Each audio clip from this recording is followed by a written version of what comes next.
Bonjour et bienvenue sur la MEPIpod, le podcast du fichier Amepi raconté par ses adhérents. Parce qu'un intérêt commun au service d'une identité professionnelle, ça se vit ensemble, et même au micro.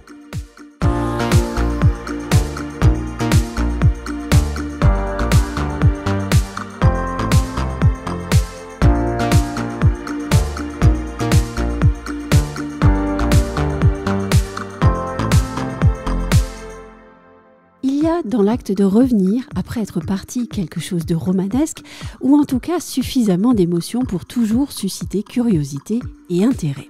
Partir puis revenir, c'est un lieu commun de la vie amoureuse, c'est aussi une situation possible de la vie professionnelle.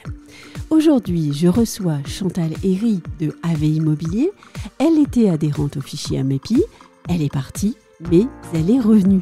Voici le pourquoi de son départ et surtout le pourquoi de son retour. Bonjour Chantal. Bonjour.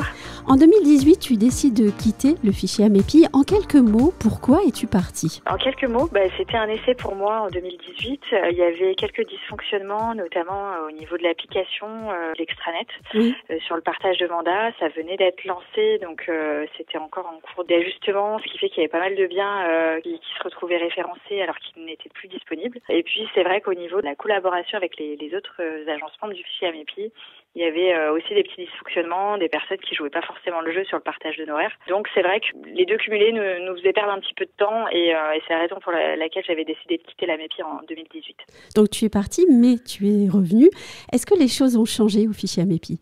Alors ça a changé et d'ailleurs c'est pour ça que j'ai décidé de revenir. Déjà techniquement au niveau du logiciel aujourd'hui ça fonctionne bien et au niveau de l'extranet et au niveau de l'application. Oui. Au niveau de la collaboration avec les agences membres aussi, ça a été structuré on va dire. Il y a beaucoup plus de choses qui ont été mises en place, il y a des réunions régulières, il y a une instance de contrôle aussi sur les bonnes pratiques.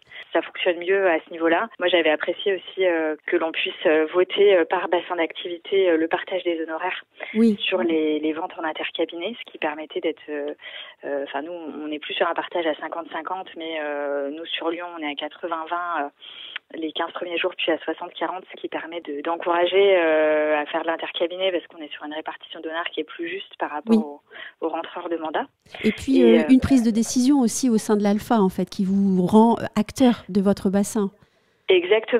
Exactement, ça peut évoluer, ça nous rend acteurs, c'est adapté au bassin d'activité. Je pense que selon les régions, les priorités sont pas forcément les mêmes. Et donc là, c'est plus adapté. C'est vrai que pour moi, ça fonctionne beaucoup mieux.